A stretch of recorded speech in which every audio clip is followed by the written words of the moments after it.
Welcome to part two of our special edition of Safari Changemakers. We're continuing the discussion sparked by Nick Clear's viral video showing overcrowding at a wildebeest river crossing in East Africa's Serengeti with special guest Nicky Fitzgerald. This is Safari Changemakers. Conversations with Africa's most innovative visionaries, the guardians, pioneers, and trailblazers, offering solutions to the most pressing challenges facing the continent. Over-tourism, human-wildlife conflict, the climate crisis, and environmental degradation. Conversations that reveal bold strategies for sustainable tourism leading to economic opportunities for indigenous communities while protecting local ecosystems and wildlife. Welcome to part two of our special edition of Safari Changemakers. If you haven't listened to part one yet, we encourage you to go back.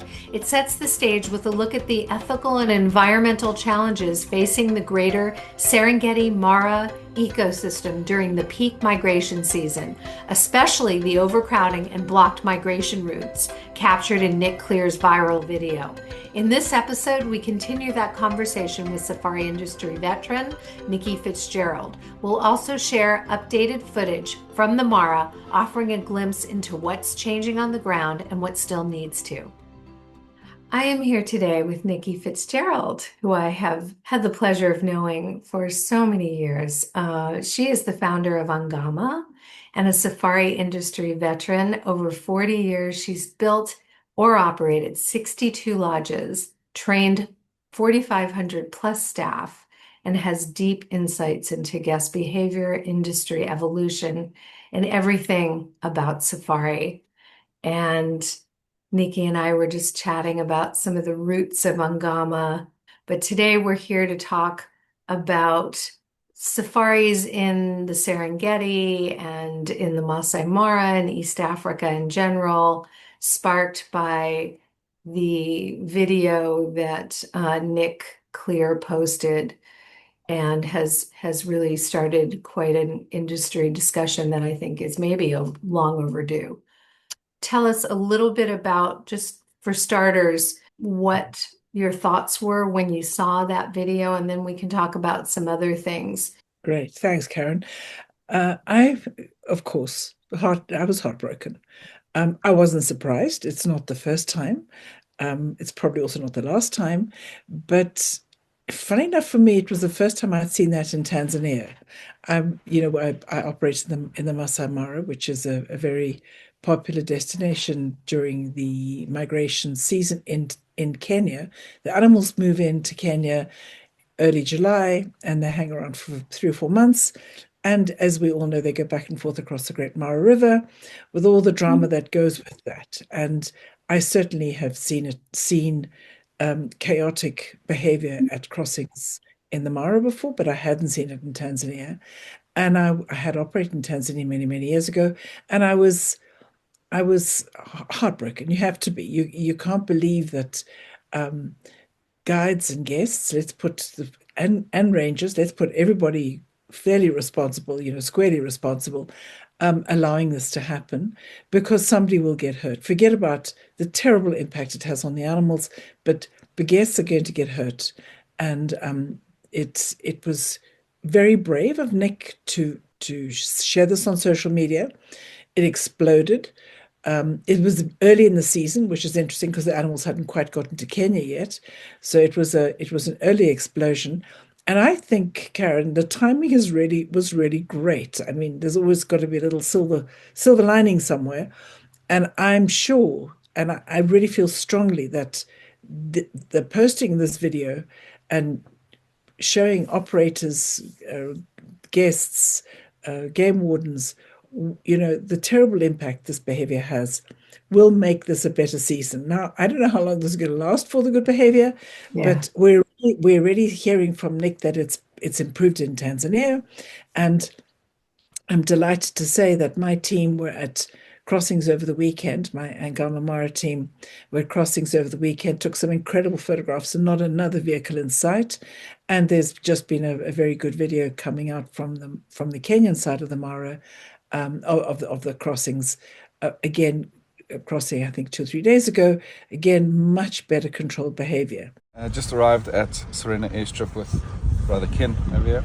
I'm sure not too long ago you would have noticed a pretty disturbing video and update from Nick Clear where guys were really being very unethical and pressuring animals to degrees and levels that should never be seen out here. And the reason why I'm bringing this up right now is we've just enjoyed an incredible week in the Mara. In a cheetah sighting out there, we experienced something that none of our guides have ever experienced in all their years. Explain to the people what we got to experience in that cheetah sighting. Actually, over the years, actually, cheetah sightings were quite chaotic. A lot of vehicles pushing in, surrounding they kind of put pressure actually on the cheetahs sometimes. But apparently, from last year, this year is getting better. The number of rangers around is quite good. They control the sighting we had of the 3 cheetahs. The rangers really kind of manage and control the vehicles quite well. So unethical behavior doesn't only impact the guest experience, but it also affects the animals. And in previous years in the Mara Main, like Ken said, vehicles would surround cheetah. A particular company that Nick Clear brought up, so Tanzanian specialists, I've watched them chase cheetah out of bushes before, racing their vehicles into a bush to chase them out down in the southern Serengeti. And that particular sighting, but every other sighting we've been in the triangle, but also in the main reserve, has really been a welcome change. With the presence of rangers has always been a thing in the triangle, but on the other side of the river now, they really standing firm and making a big change and a big difference. Yesterday afternoon we had a really good sighting at Peninsula, and it was all thanks to the efforts from the rangers on that side. There was one vehicle just randomly sitting out at the far end of Peninsula. I don't know what they were doing, but a ranger vehicle came in and eventually said, please, you need to move here. They moved away, and about 30 minutes later we had the epic crossing you would have seen on my stories. Leopard hunting and killing, getting himself a meal, and that was all thanks to their behavior and the control from rangers. And also along the other main crossing points there's been good control with them ensuring that vehicles are staying away from entry points and exit points, and I think their hard work and efforts have paid off. So it's really changing. Going to be a good season. Yeah, proper on. But it's also, like I said right there in the beginning of this, it's been a good and welcome change by the efforts from the authorities on the ground here, because they make our lives easier, being myself and Ken. And also they make an all-round better experience for our guests and ultimately the animals that call this beautiful place home.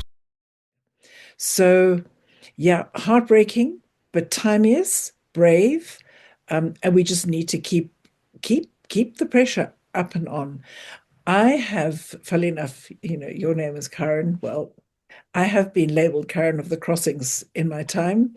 I have been on the Mara Triangle side of the river and watched very disappointing behavior on the eastern bank, on the Greater Mara Bank.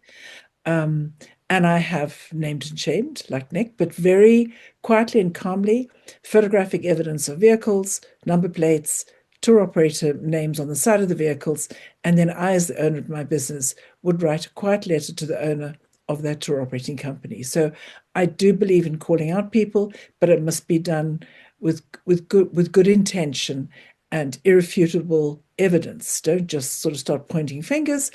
And as we know what happened in Tanzania, a couple of very reputable operators got caught up in the melee, quite despite the guys' best efforts to get out of that scrum, they were caught up in that. So again, there are always two sides to the story, but we have to all work together as an industry.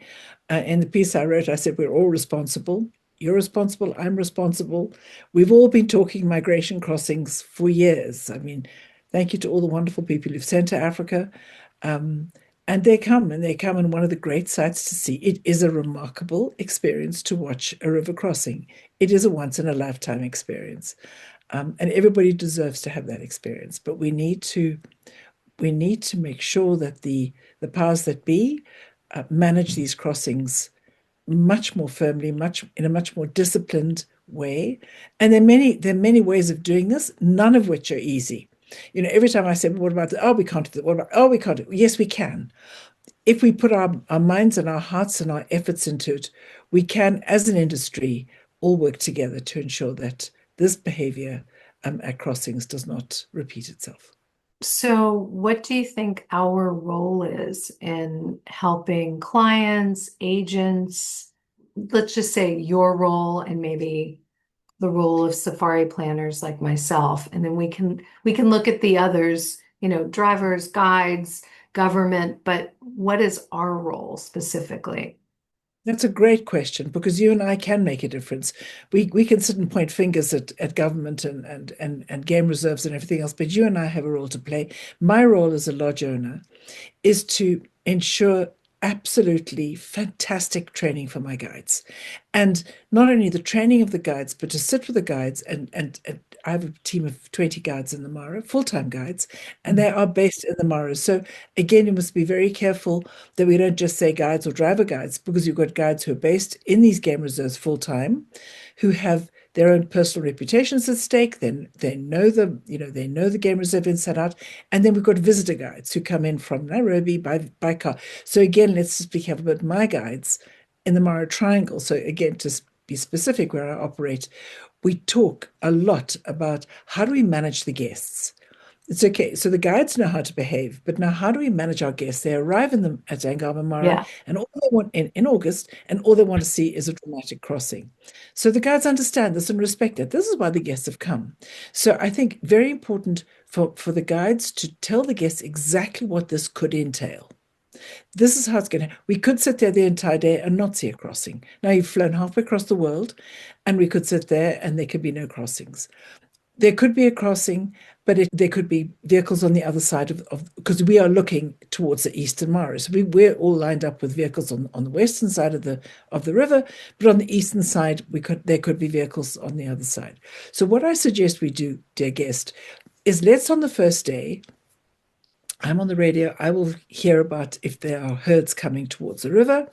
If there sounds like a good opportunity for a crossing, we'll go to the river and we'll sit quietly and we will get a good place at the river and we will wait. We won't rush up and down and we will wait. I'll make sure that I've chosen the best place for us and we'll wait patiently.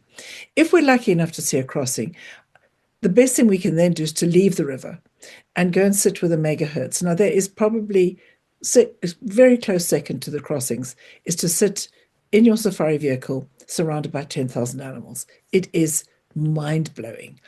And when the guests understand that and they realize that there's more to the migration, just the crossings. And of course, the crossings are not guaranteed, but those megahertz are guaranteed. So you balance out the guest stay. You work out they're there for 2 or 3 days. They will do the crossing. For the rest of the time, we'll go and see the megahertz. And there are all sorts of other wonderful animals in the Mara. It's not just the wildebeest and the migration. There are all the other great creatures that live in the Mara. So there is a responsibility for the guides, for me to train my guides, for my guides to work as a team with each other and with the other guides in the Mara Triangle, and also to then be very clear with guests exactly what to expect. I think, again, I was recently in Uganda. I did a chimpanzee trek, and I asked the forest guides, is it slam dunk that you see chimpanzees? They said no. 10 or 15% of our guests don't get to see chimpanzees. So that's the same thing. I think we as an industry need to advise guests, if you see it, fantastic. I mean, how many times have guests said, I've come all this way to see a leopard? Well, I operated in India for 5 years. A guest flew all the way across the world to see a tiger. Gosh, how many guests didn't see a tiger? But Right. There's so much else. There's so much else in the Indian jungles. So I think we need to tell that story better. And then when our guests are on the vehicle or in camp, we need to tell them about the other 8 months of the year when you come to the Mara, the seasons, what it's like there, what animals you'll see. So please come back, but don't come back in the peak season, because you come back in the quieter season. You've got the Mara all to yourself. It's It's what we call the wet season, the green season. It doesn't rain all day, but it's green. So photography is exquisite. The light is exquisite. There's no dust, and there's nobody else in the park. And the park fees are half price. So there are many ways of telling that story about a 12 for me in the Mara, a 12-month experience. So that's my commitment, and also to be absolutely aligned with the Mara Conservancy rules and regulations. If my guides misbehave, I back the conservator when he says the guide will be banned from driving for a month, or whatever that case may be. 100% support the local authorities in ensuring best guide behavior. So that's as an operator what I can do, and in my storytelling to make sure that I showcase the Mara as a 12-month destination. And off the back of that, I don't know if you know, you maybe have seen, we have now published 360 consecutive weeks. I don't know how many years that is. It feels like forever, 7 years. Every single week. Every single week we do a story on our story page, on our blog site, of what has been seen in the Mara that week.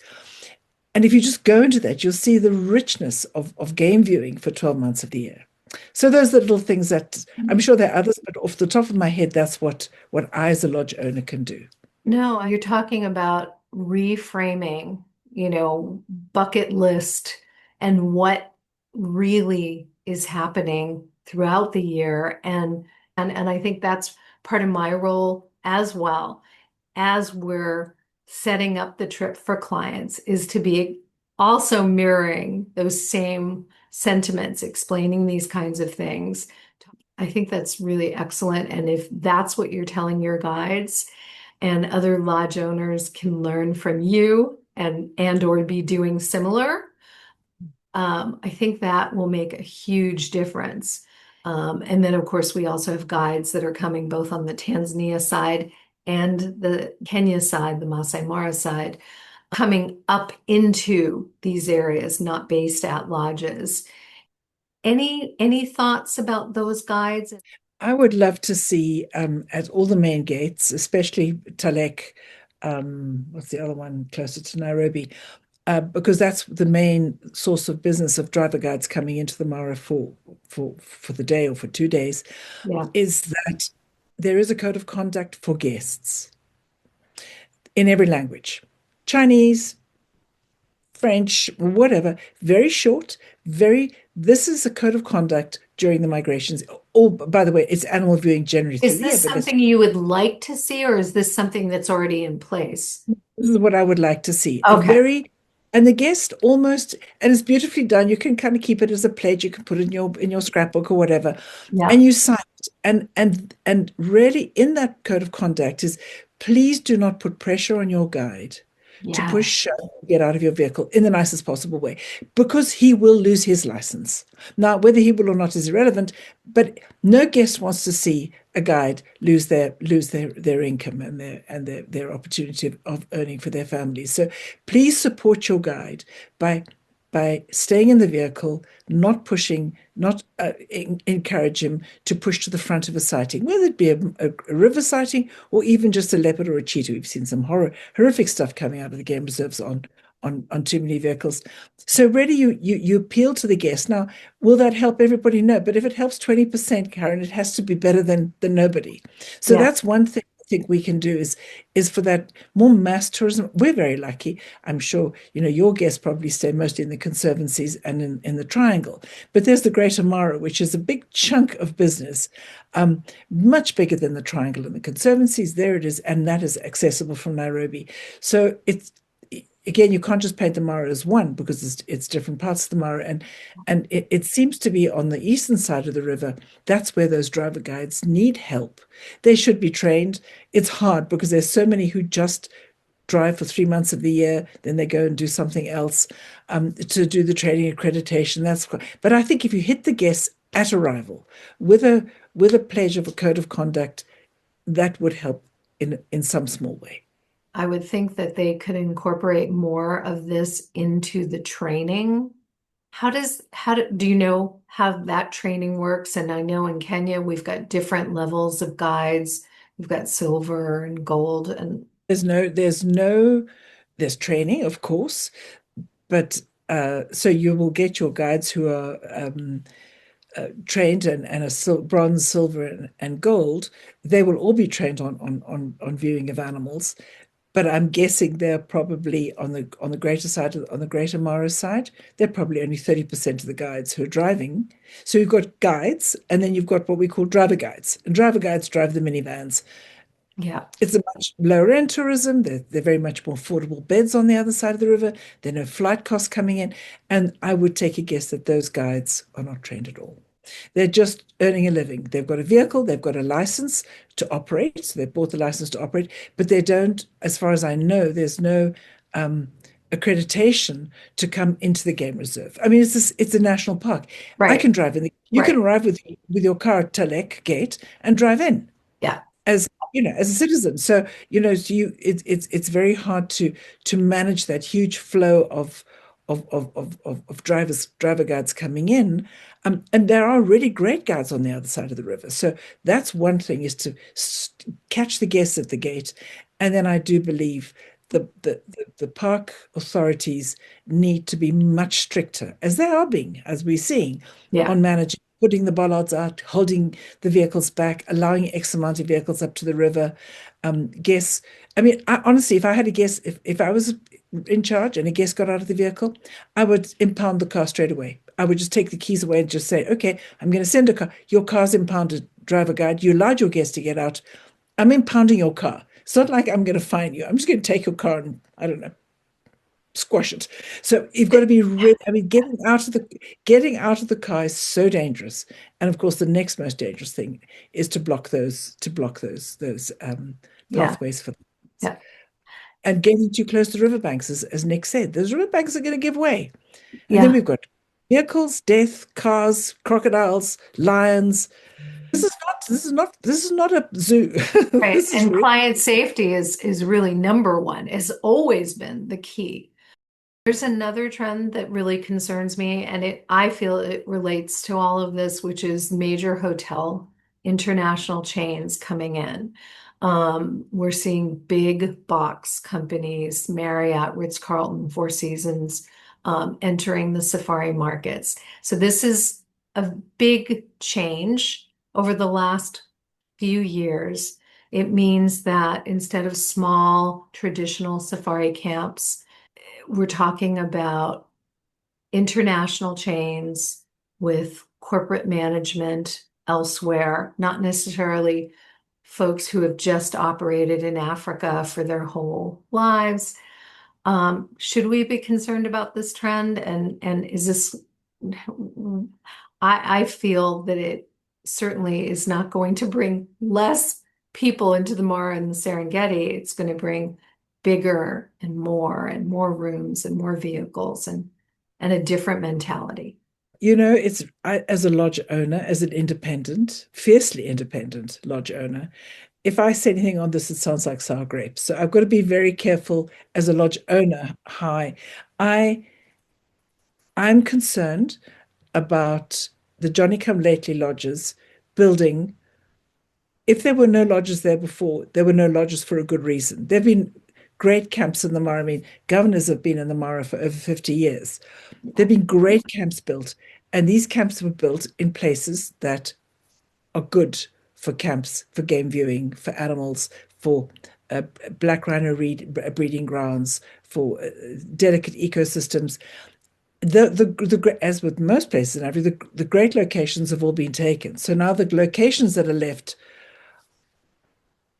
are sensitive locations. Now, all I ask is that whichever company it is, they go through the due process of environmental impact assessments. They do all the work that is done, and I don't know if it's been done or not. I know that what I had to go through to build my two lodges in Kenya.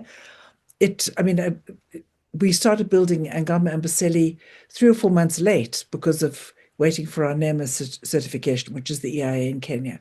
And we would not put a spade in the ground until we had that NEMA certification, because it's really important that all that is done.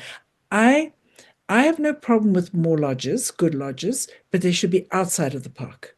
if once they're outside of the park, they're also connected to communities. And once you've got a connection to a community, you behave differently because the communities keep you honest. I mean, I have 25,000 neighbors around me at Angama Mara. Charmingly, in Angama and Basile, I've got 844 landlords. So I'm part of a great big system of people and communities and local responsibility. These lodges that are plonked in the middle of the Mara, and I guess the Serengeti, I would question what work they're doing in the community because they don't have to. They don't have neighbors. They're stuck in the middle of nowhere. So I think the numbers of rooms should be, I mean, the Ritz-Carlton, I think, is only 25 rooms, so it's not a huge lodge. But I think what I'm a little worried about is that all the personalities in our industry are being squeezed out. And there are many reasons for that. I mean, like the great founders of the early camps, they're being squeezed out, and it's the ownership of camps is now different. And these camps you speak about with the flags, they're generally owned by property owners. That's what they are. They're not. They just own buildings and they lease them out to flags, and that's their model. They're not the lunatics, the kind of the Dave Vartys, the Colin Bells, you know what I mean? All those early. But what the difference between having honey packets shipped in from, the factory overseas versus bringing in the fresh honey from the beekeepers who are doing that work adjacent to the lodge, which is also giving employment to that beekeeper and their family. Isn't that a big difference between local lodges and bigger corporate entities? You're right. It's a different mentality. I went to stay at one of these flag lodges recently, and I was given an electronic key card for my tent, and I just but then I said, Nicky, pull yourself together. Maybe that's what guests want these days. We don't even have keys on our tents. We don't. You can't lock it. I mean, you've got a safe in your room. If you want to lock something away, you lock it in the safe. But I was given an electronic key card, and I thought, and then I went into the bathroom, and there were maybe in the guest amenities tray, there were probably 30 products, combs, toothbrushes, razor blades. It's a different, and that's the brand standard of that particular flag. It Right. is their brand standard, and that's what their guests, especially their Bonvoy guests who they're looking after, that's what they expect.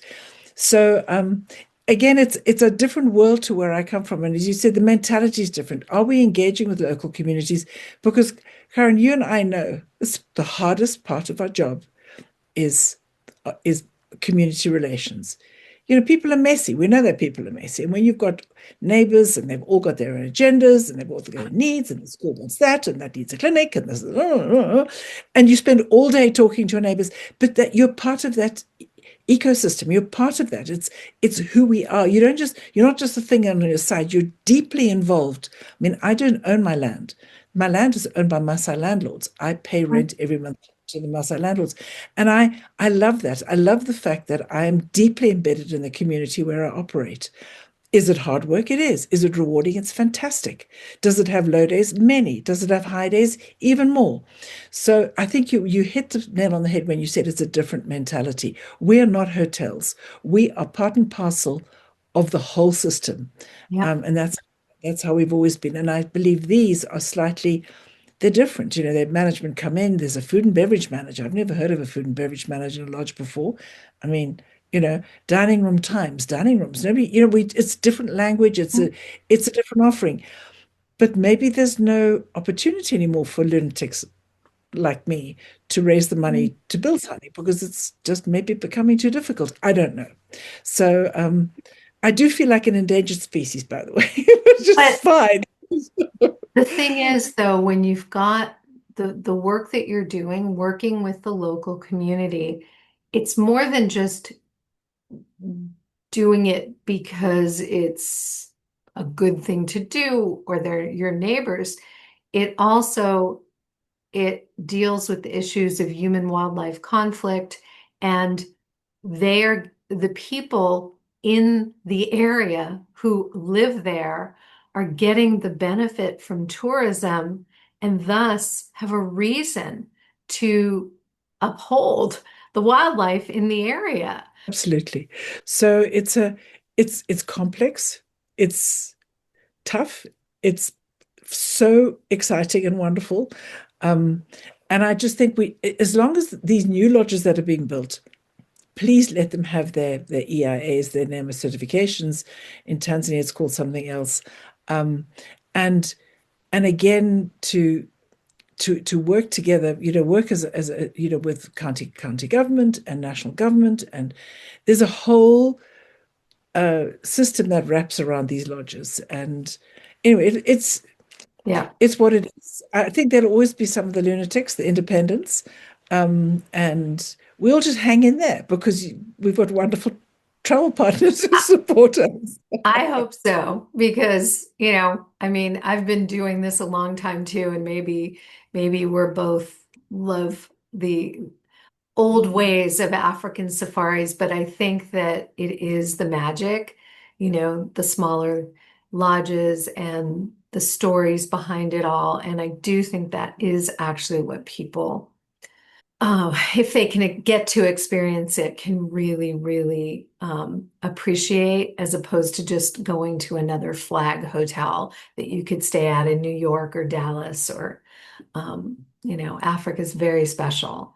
Thank you, Nicky. I know you and I could probably talk about this and many other topics for hours and hours, but I'm going to let you get to your evening. And I think you've pointed to some really strong points about this. Again, there's government, there's so many other pieces to it. And I think that those people are listening, that this has brought this to the forefront. And I think we all need to keep it up at the forefront and do our part. And thank you for creating this podcast to raise awareness and all the incredible work that you and our other travel partners do globally to protect what we hold so dear. So thank you for that. You are welcome. Well, that's our show for today. Subscribe on YouTube and follow us wherever you get your podcasts. Till next time, I'm Karin Jones.